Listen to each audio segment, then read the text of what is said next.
સૌથી મોટો વાત્રક ડેમ છલકાયો છે। વાત્રક ડેમમાં 12,600 ક્યુસેક પાણીની આવક થઈ। ઉપરવાસના વરસાદથી માલપુરના વાત્રક ડેમ તેની મહત્તમ સપાટી વટાવી ચૂક્યો છે। રૂલ લેવલ જાળવવા વાત્રક નદીમાં પાણી છોડાયું।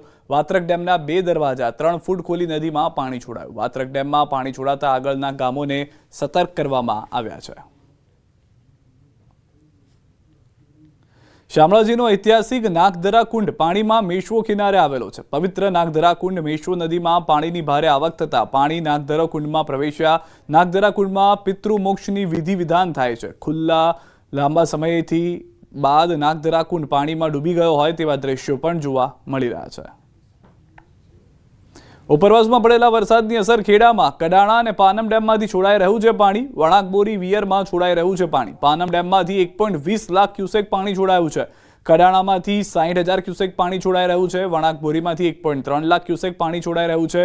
વણાકબોરીમાંથી મહી નદીમાં છોડાઈ રહ્યું છે પાણી। વધુ પાણીની આવક થતાં મહી નદીએ રૌદ્ર રૂપ ધારણ કર્યું છે।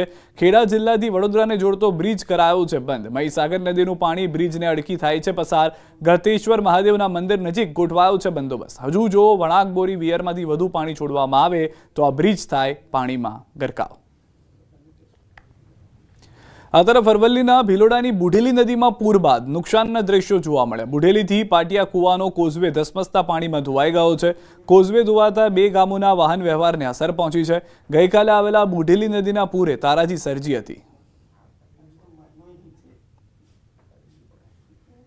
શનિવારે ઉપરવાસમાં થયેલા ભારે વરસાદને કારણે ગોધરાના ભામૈયા સુરવેલ નદીનો કોઝવે ધોવાઈ ગયો છે। કોઝવે ઉપર નદીનો ધસમસતા વેગીલો પ્રવાહ વહેતા થતા દર વર્ષે આ પરિસ્થિતિનું નિર્માણ થાય છે, જેને લઈને ભામૈયા અને સરસાવ થઈ 10થી વધુ ગામોને જોડતો આ આંતરિક મુખ્ય માર્ગ હોવાથી જરૂરિયાતમંદોને ભારે હાલાકી વેઠવી પડે છે। ભામૈયા ખાતે આવેલા આરોગ્ય કેન્દ્ર, ગ્રામ પંચાયત, ખેતર અને હાઈસ્કૂલમાં રોજિંદા ક્રમ મુજબ સ્થાનિકોની અવરજવર હોય છે, જેથી સ્થાનિકોએ તંત્રની રાહ જોયા વિના જ પોતાની જરૂરિયાતને અનુલક્ષી જાતે જ પથ્થર અને માટી વડે ગાબડા પૂર્યા છે। જોકે સ્થાનિકોની આ મહેનત ઉપર નદીમાં પુનઃ પાણીનો પ્રવાહ આવશે તો પાણી ફરી વળશે એ નક્કી જ છે, પરંતુ અવરજવર માટે માર્ગ પણ જરૂરી છે। આ સર્જિત પરિસ્થિતિ વચ્ચે તંત્ર દ્વારા દર વર્ષે લીપાથોપી કરી ગાબડા પૂરી કરવામાં આવતા ખર્ચને બદલે યોગ્ય રીતે કોઝવે બનાવવા અથવા સમારકામ કરાવવામાં આવે તેવી સ્થાનિકોમાં ઉગ્ર માંગ ઉઠી છે। રસ્તો બંધ હાલતમાં છે અને બંને ગામોને તો જોડતો રસ્તો છે જ, પરંતુ મારા ભામૈયા ગામના લોકો જે એમના 2 થી 3 ફળિયા સામે કિનારે છે। ચોમાસાના 4 મહિનામાં અમારા માટે એટલી બધી તકલીફ ઊભી થાય છે અને દરેક ગામોના માણસોને એટલી બધી તકલીફ ઊભી થાય છે કે અમને છેક ગોરલાઓ થઈ અને રીછવાડી થઈ અને દામાવાવ થઈને છેક ગોધરા જવું પડે છે। 6-7 ગામોની અવર જવર તાલુકા મથક ગોધરા જવા માટે અમારે આ મુખ્ય રસ્તો છે, તો આ તમામ ગામના નાગરિકોને ગોધરા જવા માટે ખૂબ મુશ્કેલી પડે છે। કેટલાક કોઝવે છે તે તૂટી ગયા છે અને જેને લઈને સ્થાનિક રહીશો છે તેઓને ભારે હાલાકીનો સામનો કરવો પડી રહ્યો છે। હું આપને સીધા દ્રશ્યો બતાવીશ। હાલ આપણે ગોધરા તાલુકાના ભામૈયાથી સરસાવને જોડતો જે માર્ગ છે, સુરવેલ નદી પર આવેલો કોઝવે છે તે ધોવાઈ જતા એના જે સ્થાનિકો છે તેઓને ભારે હાલાકીનો સામનો કરવો પડી રહ્યો છે।